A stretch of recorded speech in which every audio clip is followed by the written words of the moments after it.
কলিজা ঠান্ডা হয় রে, কলিজা ঠান্ডা হয়। বলেন দাদু, আপনি বলতে থাকুন।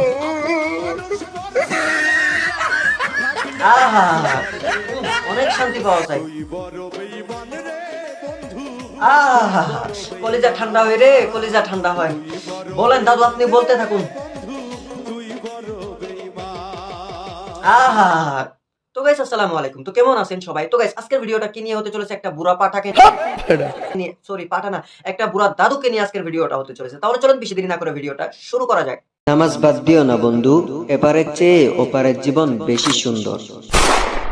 তুমি কোন শহরের মাইয়া গো লাগে উড়াধুরা? ও আচ্ছা দাদু, তুমি কোন শহরের মাইয়া গো, তোমায় লাগে উড়াদুরা? আস্তাগফিরুল্লাহ, আস্তাগফিরুল্লাহ, নাউজুবিল্লাহ। আমি এগুলো কি বলছি দাদু? আমার ভুল হয়েছে, ইটস মাই মিস্টেক দাদু, আমার ভুল হয়েছে। আপনার এই গানটা শাকিব খান হয়তো কপি করেছে আমার মনে হচ্ছে, কারণ আপনার আর শাকিব খানের ভিতরে কিছু মিল আছে আমার মনে হয়। কেন বললাম জানেন দাদু? আপনি যে শাকিব খানের গানটা কপি করছেন, না সরি, শাকিব খান আপনার গান কপি করেছে। হ্যাঁ, শাকিব খান আপনার গানটা কপি করেছে, সেজন্য আমার মনে হচ্ছে আপনি হচ্ছেন শাকিব খানের আব্বু আর শাকিব খান হচ্ছে আপনার ছেলে। ও, আমি এখন বুঝতে পারলাম দাদু, মানে আমার ভুল হয়েছিল মানে কথা বলতে। ঠিক আছে, আসসালামু আলাইকুম। ওয়ালাইকুম আসসালাম ওয়া রাহমাতুল্লাহি ওয়া বারাকাতুহু। আরে দাদু, আমি তো আপনার বিরুদ্ধে কথা বলছিলাম, আপনি সালাম দিয়ে দিলেন আমাকে ভিডিওর মাঝখানে।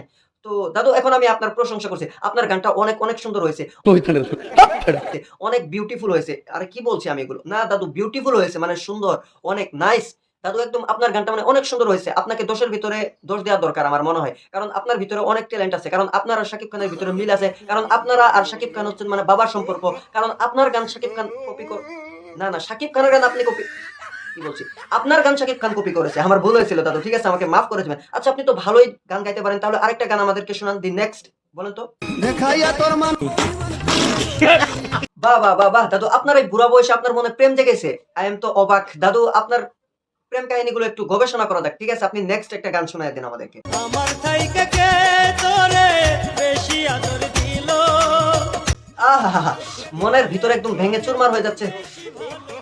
দাদু, কান্না চলে আসছে আমার আপনার গান শুনে, আমি আর কান্না ধরে রাখতে পারছি না। তো দাদু, আপনার কি একটু লজ্জা শরম লাগে না দাদু? আপনার একটা ঠ্যাং কবরে গিয়েছে, এই বয়সে আপনি টিকটকে এসে মানে এরকম ভাবে নাচানাচি করছেন, এরকম ভাবে গান বলছেন, আপনার কি একটু লজ্জা লাগে না?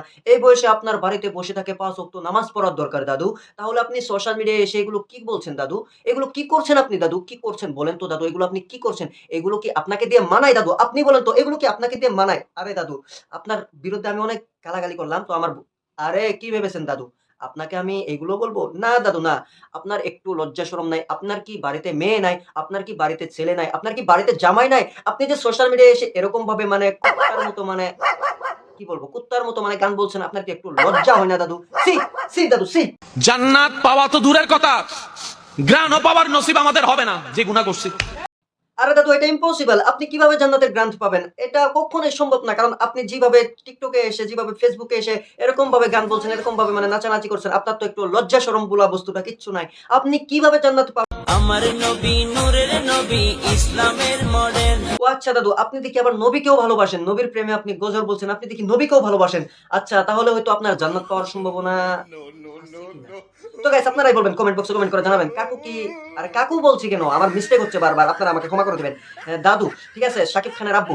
দাদু, আপনি যে নবীকেও ভালোবাসেন, তো আমি এটা কল্পনাও করি নাই যে আপনি নবীকে ভালোবাসেন। ও আচ্ছা, ঠিকই আছে, আপনি নবীকে ভালোবাসেন, ভালো কথা। নবীকে ভালোবাসতে হবে, কারণ is the real super hero হচ্ছেন আমাদের প্রিয় নবী হযরত মুহাম্মদ সাল্লাল্লাহু আলাইহি সাল্লাম। আপনি তাকে ফলো করেন, আপনি তাকে ফলো করে আপনি গজল বানাবেন, উর্দু নাত বানাবেন, তা থুয়ে আপনি এগুলো কি বলছেন টিকটকে? এগুলো কি করছেন ফেসবুকে? আপনি এসব কি গান বলছেন কাকু? আপনার একটু লজ্জা হওয়া দরকার কাকু, আপনার একটু আরে কাকু কেন আমি বারবার বলছি? দাদু, আপনার একটু লজ্জা হওয়া দরকার। প্লিজ, আপনি অনুরোধ করে বলছি আপনাকে, এইসব আপনি বন্ধ করে দেন। আরে কাকু, ইটস মাই মিস্টেক কাকু, সরি কাকু কেন বলছি আমি বারবার? দাদু, আচ্ছা দাদু, আপনি যে এগুলো টিকটকে এসে, ফেসবুকে এসে মানে এগুলো করছেন, আপনার কি একটু লজ্জা শরম বলা বস্তু কিচ্ছু নাই দাদু? আপনি, কি বলবো আপনাকে দাদু? আপনাকে আমি ভালোভাবে বলছি দাদু, আপনার জন্য কিছু অভদ্র দাদুদের কারণে কিন্তু ইসলাম ধর্মটা বদনাম হচ্ছে। আপনি যে টুপি পরে মানে এরকম ভাবে গান বলছেন, আপনার কি একটু লজ্জা শরম বস্তুটা কিচ্ছু নাই আপনার ভিতরে? দাদু, আপনি এগুলো কেন করছেন দাদু? আপনার কাছে আমি 2 হাত তুলে আমি অনুরোধ করে বলছি দাদু, এসব বন্ধ করে দেন প্লিজ, দয়া করে সোশ্যাল মিডিয়া থেকে এসব বন্ধ করে দেন, এসব বন্ধ করে দেন, এসব ফাজলামি বাটপারি এগুলো সব বন্ধ করে দেন সোশ্যাল মিডিয়া থেকে। আপনাকে অনুরোধ করে বলছি, ঠিক আছে, আপনাকে অনুরোধ করে বলছি।